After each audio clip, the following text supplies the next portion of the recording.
Welcome to Popternative, where we dive into topical discussions from the worlds of pop culture, social media, and sports. Here is your host, Peter Remoliotis, aka PD Beats. Hello and welcome to the Popternative podcast, the podcast and talk show where we have digital discussions from the worlds of sports, TV, film, pop culture, news, lifestyle, everything really depending on the guest. Talk about it all. As always, I'm your host, Peter Remoliotis. On social media, you know me as PD Beats.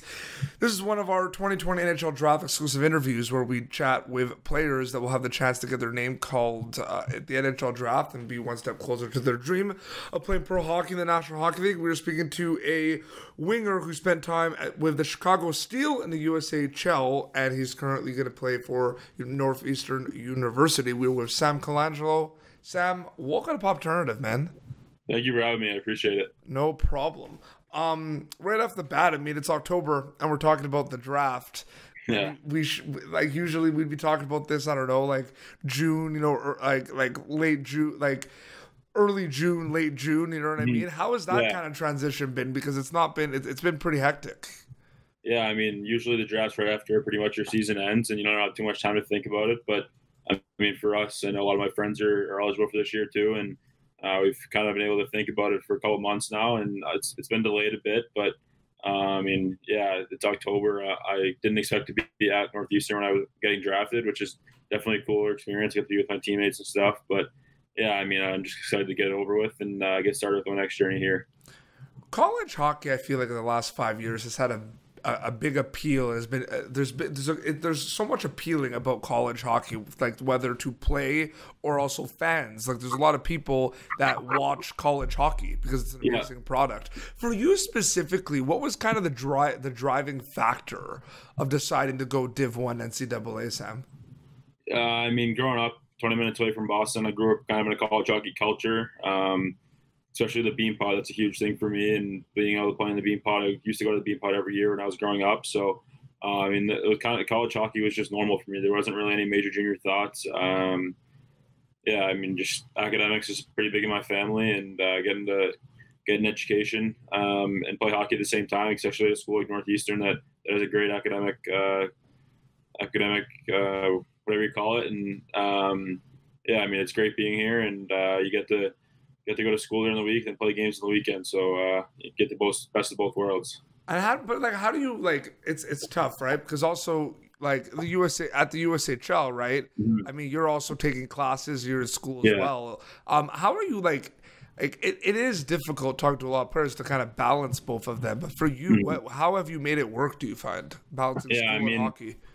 I went to prep school 3 years of high school, and that's I would say it's a similar learning experience because you go to school during the day and then practice once your schooling's kind of over. But last year I was in Chicago. I was a senior in high school, and I was doing online school, and that was a little bit easier than Northeastern. I kind of could do whenever I wanted, and so just getting back here and getting back into kind of a more real learning experience. And obviously Northeastern's a pretty tough school, so just trying to find times to put aside to make sure I get my schoolwork done, but also to go to the rink and work on my game too. So I can name and list many American players, specifically like yourself, that are in the draft class for the NHL 2020 draft. A lot of them are your teammates. A lot of them you played in the national team with. Brendan Brisson, Luke Tuck, Dylan Peterson, Landon Slager, Tyson Malanek, all those guys. You know what I mean? Thomas Bordelot, Jake Sanders. I can go on and on. Ryder Rolston. You know what I mean? I mean, it is.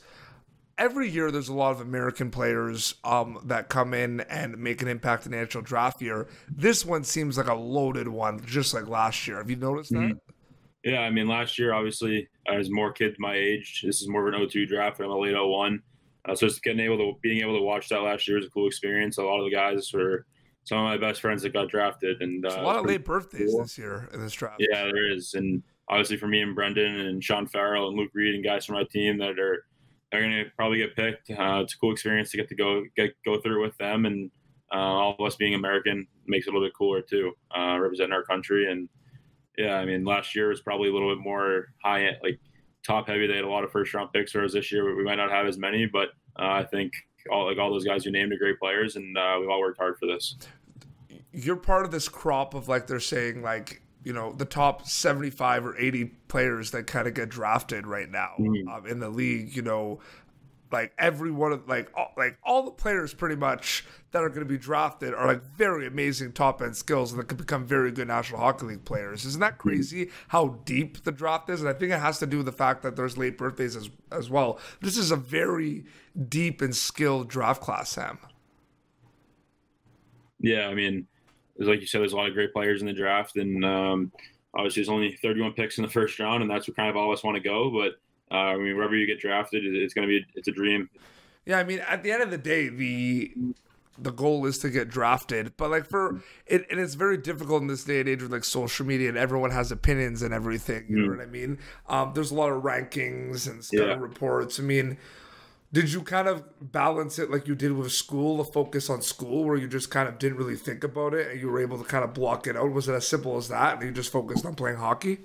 Yeah, I mean, first things first, like you said, just kind of focused on playing hockey. But yeah, I mean, I do have social media. I see the rankings, and maybe if I'm ranked a little bit lower than I think I should be, I would just kind of use it as motivation. But I would never really let it affect my game. And I'm going to play my game. And if they like it, they like it. And if not, I guess that's not their fault, but they're their own opinion. And everyone's kind of has the right to their own opinion. But I'm just going to play my game. And if you like it, you like it. So I do have to ask, and it has nothing to do, it won't be maybe you specifically, but like how, like, I just want to know, because I haven't, like, the rankings haven't really come up, because you say you look at your ranking and stuff. Do people look at their rankings? Like, is that a thing? I mean, I don't like go out of my way to like find them, but I mean, they'll be on my Twitter or whatever, and I'll see them. But I know for me, like, I don't really go looking for them, but you see them. I know, like, well, it's hard not to, right? Like, they pop up, right? Yeah. We mentioned a little bit, one of your teammates, Brendan Brisson, both of you are just dynamic, unbelievable playmakers and goal scorers for Chicago Steel. It must be pretty cool that you're able, like you mentioned a little bit, like being able to be in the same draft as him. But what was it like playing with a player like that? Yeah, I mean, Brendan's one of my best friends, and he's an unbelievable player. The things he can do with the puck, he's so talented, and being on the ice with him, you always had to be ready for the puck because he could find you anywhere. And same thing goes the other way. If I found him, it was more than likely going to be in the back of the net. So yeah, he's a great player to play with, and it was a lot of fun getting to play with him this year.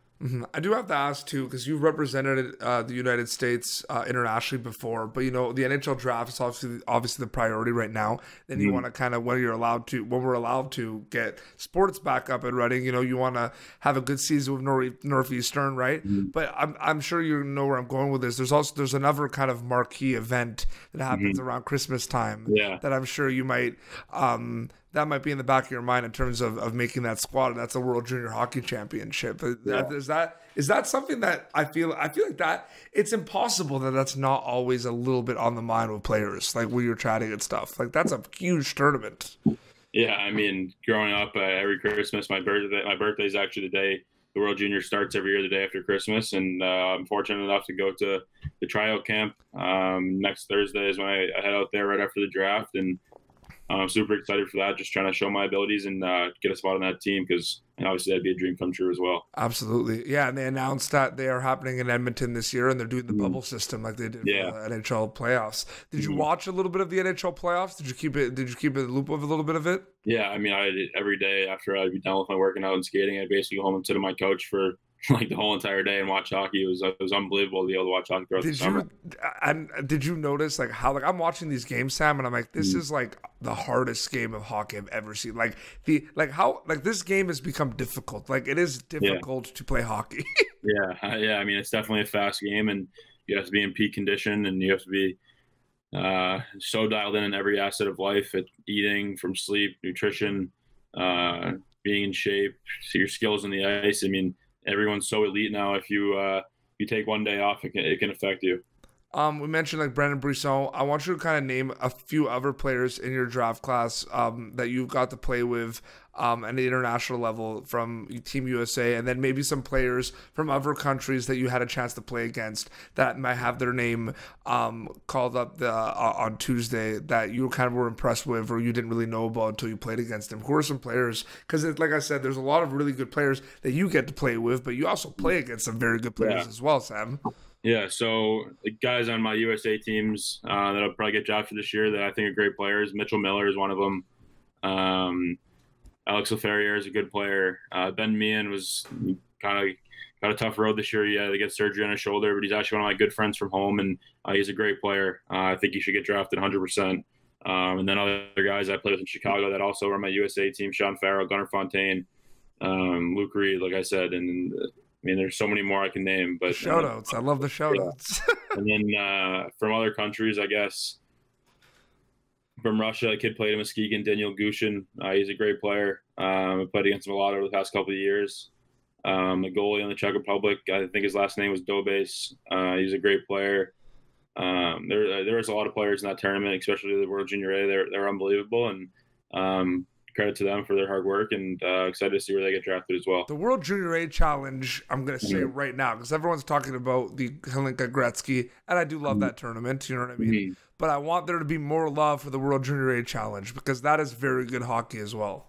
Yeah, that was a great experience up in Dawson Creek, British Columbia, which I'd never really been to a place like that before. It was kind of in the middle of nowhere, and there wasn't much to do besides hockey. It was like negative 20 degrees outside, so it was pretty cold, but it was a great experience getting to represent your country, and I was lucky to have 4 of my teammates from Chicago there with me, and it was a great experience. We were lucky to get the bronze medal. Absolutely. No, for sure. Sam, thank you so much for coming on the show, man. I really appreciate you coming on Popternative. Thank you. I appreciate it. Thanks for having me. No problem. Very quickly, why should a team draft Sam Colangelo?